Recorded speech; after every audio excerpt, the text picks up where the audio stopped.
আমাদের দেশের অসৎ রাজনীতিবিদরা চুরিদারি করার জন্য, লুটপাট করার জন্য, মন্ত্রী মিনিস্টার হওয়ার জন্য, অতীতে যারা মানুষকে ধোঁকা দিয়েছে, প্রতারণা করেছে, রাষ্ট্রের সম্পদ আত্মসাৎ করেছে, তারা পাগলা কুত্তা হয়ে গেছে ক্ষমতায় আসার জন্যে। তাদেরকে কোনো সুযোগ দেওয়া হইবে না।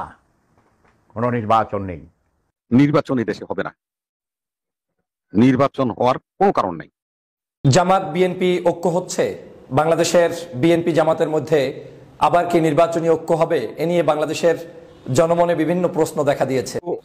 দর্শক, দেশ প্রবাস দূরে কিংবা কাছে বসে যারা আমাদের দেখছেন, আশা করি সবাই ভালো আছেন। দর্শক, এই মুহূর্তে পাওয়া খুবই গুরুত্বপূর্ণ এবং ইম্পর্টেন্ট একটি সংবাদ আপনারা দেখতে চলেছেন, তাই সবাইকে রিকোয়েস্ট করছি এবং অনুরোধ জানাচ্ছি সবাই একটু ভিন্নভাবে আজকের সংবাদটি দিকে খেয়াল দিন। হ্যাঁ, আজকের সংবাদটি এমন একটি সংবাদ যেটা শুনলে আপনার রীতিমতো হার্টবিট বেড়ে যাবে। দর্শক, শিরোনামে দেখি আপনারা বুঝে ফেলেছেন, তাই আপনাদের সামনে আর বিস্তারিতভাবে বলার আমার কোনো প্রয়োজন নেই। চলুন আমরা সরাসরি দেখে আসি আজকের ভিডিওর আলোচনাগুলো। একের পর এক বিস্তারিত তথ্যগুলো আপনাদের জানাবো এবং জানলে আপনারা অবশ্যই অবাক হবেন। তো দর্শক, ভিডিওতে যাওয়ার আগে ছোট্ট করে রিকোয়েস্ট জানাচ্ছি এবং অনুরোধ জানাচ্ছি, যারা আমাদের চ্যানেলে নতুন অবশ্যই চ্যানেলটি সাবস্ক্রাইব করে লাইক দিয়ে এবং এ বিষয়ে আপনি কি বলতে চান আপনার নিজস্ব মতামতটি তুলে ধরুন। তো দর্শক, ভালো থাকুন, সুস্থ থাকুন। চলুন আমরা স্ক্রিনে সরাসরি চলে যাই। বিশেষ করে সাম্প্রতিক সময়ে জামায়াতে ইসলামের আমির ডাক্তার শফিকুর রহমান সাহেব যখন লন্ডনে দেশনেত্রী বেগম খালেদা জিয়ার সাথে এবং বিএনপির ভারপ্রাপ্ত চেয়ারম্যান জনাব তারেক রহমানের সাথে সাক্ষাৎ করেছেন, চা চক্রে মিলিত হয়েছেন, শারীরিক খোঁজখবর নিয়েছেন, বিভিন্ন ধরনের দেশ বিদেশ সামগ্রিক বিষয়সহ আলাপ আলোচনা করেছেন তথা মিটিং করেছেন, সেই মিটিংটি এখন আর গোপন থাকেনি, এখন প্রকাশ্যে চলে এসেছে। বাংলাদেশের রাজনীতিতেও জনগণের মধ্যে বিএনপি এবং জামাত নিয়ে অন্যরকম একটি আগ্রহ রয়েছে, কারণ 5ই আগস্টের পট পরিবর্তনের পরে এই দুটি দলের মধ্যেই জনগণ সম্ভাবনাময়ী দল খুঁজে বের করার চেষ্টা করছে যে কারা আগামীর বাংলাদেশ বিনির্মাণে এগিয়ে যাবে, কোন দল ক্ষমতায় যাবে। যেহেতু বাংলাদেশের সর্ববৃহৎ দল বিএনপি এবং এই মুহূর্তে বাংলাদেশের আলোচনায় সর্ববৃহৎ দল হিসেবে রয়েছেন জামায়াতে ইসলামী, এই দুটো দলকে নিয়ে মানুষের আগ্রহের কোনো কমতি নেই। স্বভাবতই সেই দলের যখন একজন চিফ বা প্রধান আমির হিসেবে দেশনেত্রী বেগম খালেদা জিয়ার বাসভবনে উপস্থিত হয়েছেন ডাক্তার শফিকুর রহমান সাহেব, সেটা যে কারণেই তিনি উপস্থিত হন না কেন, জনগণের মধ্যে সেটা নিয়ে বিভিন্ন প্রশ্ন থাকবে, আলোচনা থাকবে। আলোচনার ভিতর থেকে মানুষ বের করার চেষ্টা করবে তাহলে বাংলাদেশে কি আবার জামাত বিএনপির মধ্যে ঐক্য তৈরি হচ্ছে তথা নির্বাচনী কোনো অ্যালায়েন্স হচ্ছে কিনা, এ নিয়ে এখন মানুষ কিন্তু প্রশ্ন করছে। আমাকেও বিভিন্ন মানুষ জিজ্ঞেস করার চেষ্টা করেছেন যে আসলে কি হচ্ছে, এবং এই রাজনীতির যে শেষ বলতে কোনো কথা নেই সেটা আমি বহুবার বলেছি, আজও বলছি।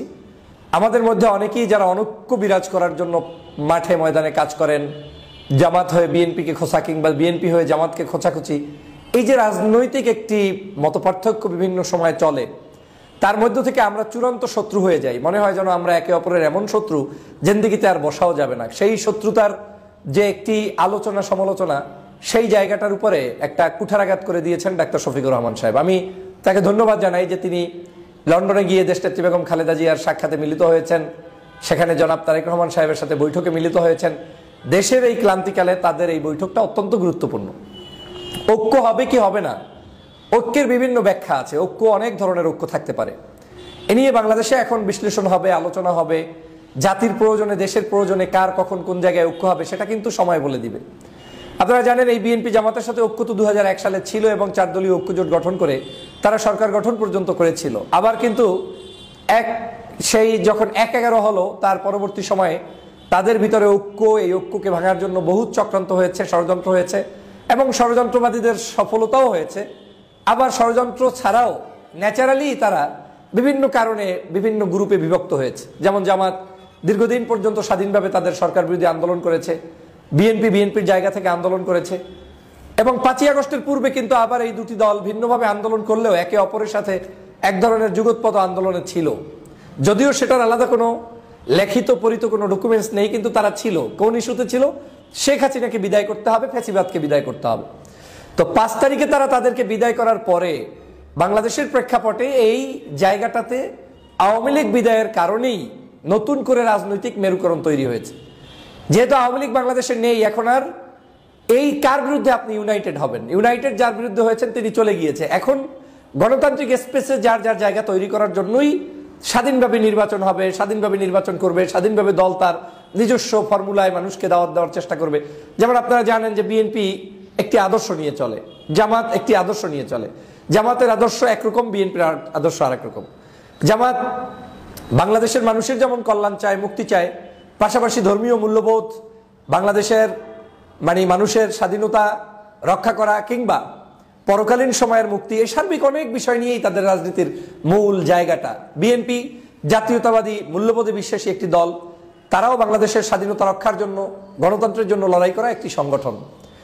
তো 5 তারিখের পরে এই দুটি সংগঠনই এখন ভিন্নভাবে তাদের পথ চলা শুরু করেছে এবং আমি মনে করি এই পথ চলাটা কিন্তু ভিন্নভাবেই থাকবে বলে এখন পর্যন্ত ধারণা।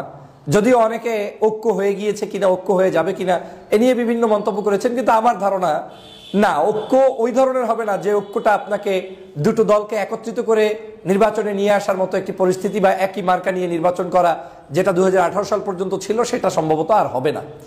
আপাত দৃষ্টিতে যেটা হচ্ছে সেটা হচ্ছে ঐক্যের যে ধরন আছে, আমি বললাম যে ঐক্য কখনো একত্রিত হয়ে নির্বাচন করা যায়, ঐক্য কখনো বিশেষ ইস্যুতে ঐক্যবদ্ধ হওয়া যায়, ঐক্য কখনো আমার বিপদে আপনার পাশে থেকে ঐক্য করা যায়, সাহায্য করা যায়, আবার ঐক্য কখনো এমন কিছু বিষয়ের উপরে আমরা প্রস্তাবনা রাখবো যেই বিষয়গুলো ছাড়া বাকি সব কিছুতে আমরা স্বাধীন, কিন্তু ওই বিষয়গুলোতে আমরা ঐক্য, সেরকম ঐক্য হওয়া যায়।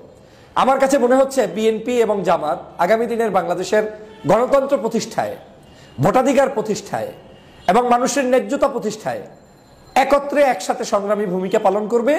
ফ্যাসিবাদ শেখ হাসিনাকে বাংলাদেশের রাজনীতিতে অপ্রয়োজনীয় হিসাবে তুলে ধরতে, সে যে অপ্রাসঙ্গিক, এটাকে বাস্তবায়ন করার ক্ষেত্রে বিএনপি জামাত এক থাকবে। এই ঐক্যটা আমার ধারণা লন্ডন সফরের পরে কিংবা আগে যে কোনো উপায়ে বাংলাদেশের মানুষের জন্য প্রয়োজন ছিল।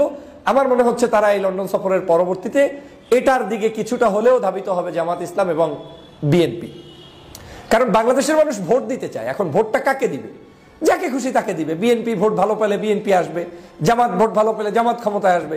আওয়ামী লীগ তো আর নেই, অর্থাৎ আওয়ামী লীগ যেখানে নেই সেখানে আওয়ামী লীগকে ঠেকাও আন্দোলনে হতে গিয়ে যেরকম একটি ঐক্য দরকার, সেটা আর আপাতত নিষ্প্রয়োজন বলে আমার কাছে মনে হচ্ছে।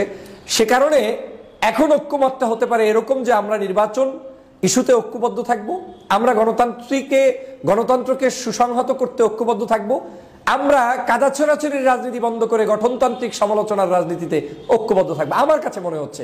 এবং সে কারণে আমি প্রায়ই বলি যে জামাত সম্পর্কে অনেক বিএনপির ছোট ছোট নেতারা যেরকম মন্তব্য করে, এগুলো মন্তব্য শুনে হতাশ হবেন না। বিএনপির দেশনেত্রী বেগম খালেদা জিয়া কি কখনো বলেছে? তারেক রহমান সাহেব কি বলছে? কিংবা জিয়াউর রহমানের আদর্শ কি তাই? আমার কাছে মনে হচ্ছে না, তারা বলে নাই। এবং আমার আত্মবিশ্বাস আছে যে তারা ওই ধরনের কোনো মন্তব্য করে রাজনীতি করবে না। বাট অনেকেই কিন্তু করেছে, অনেক ক্ষুদ্র ক্ষুদ্র নেতারাও কিন্তু এমনও মন্তব্য করেছে যেগুলো বাংলাদেশের রাজনীতিতে অনৈক্য সৃষ্টি করে, যেমন রাজাকার ট্যাগ লাগানো, মুক্তিযুদ্ধের সেই সময়ের ইতিহাস তুলে নতুন করে আবার শেখ হাসিনার মতো বিভাজন তৈরি করে তাদেরকে বিচারের কাঠগড়ায় নিয়ে আসো, যেটা সম্পূর্ণ। দর্শক দেখলেন খুব গুরুত্বপূর্ণ প্রতিবেদন। এতক্ষণ আমাদের সাথে থাকার জন্য সবাইকে ধন্যবাদ জানাচ্ছি। পাশাপাশি ধন্যবাদ জানাই আজকের আমাদের ভিডিওর ওনারদের এবং আলোচকবৃন্দদের, যা আপনারা দেখেছেন খুবই গুরুত্বপূর্ণ তথ্য। দর্শক এখন এই বিষয়ে আপনাদের মতামত কি? আপনি কি বলতে চান? এই যতটা ভিডিও দেখলেন, আপনার তো একটা মতামত থাকা উচিত। আপনি বাংলাদেশের একজন সুষ্ঠু সবল এবং সভ্য একজন নাগরিক হিসেবে আপনার একটা সৎ পরামর্শ দেওয়ার অবশ্যই অধিকার আছে এবং সেই অধিকারটা বাস্তবায়ন করুন। তো দর্শক এখন আপনার মতামতটা করুন। তো কথা আর বাড়াবো না, অনেক সময় ছিলেন। তো ভালো থাকুন, সুস্থ থাকুন, দেখা হবে যে কোনো অন্য কোনো ভিডিওতে। তো তার আগে লাইক করবেন যারা তখন লাইক দেননি, আর হ্যাঁ অবশ্যই চ্যানেলটি সাবস্ক্রাইব করে যাবেন, আর হ্যাঁ বেশি বেশি করে ভিডিওটি শেয়ার করে দিবেন। তো ভালো থাকুন, সুস্থ থাকুন, আসসালামু আলাইকুম।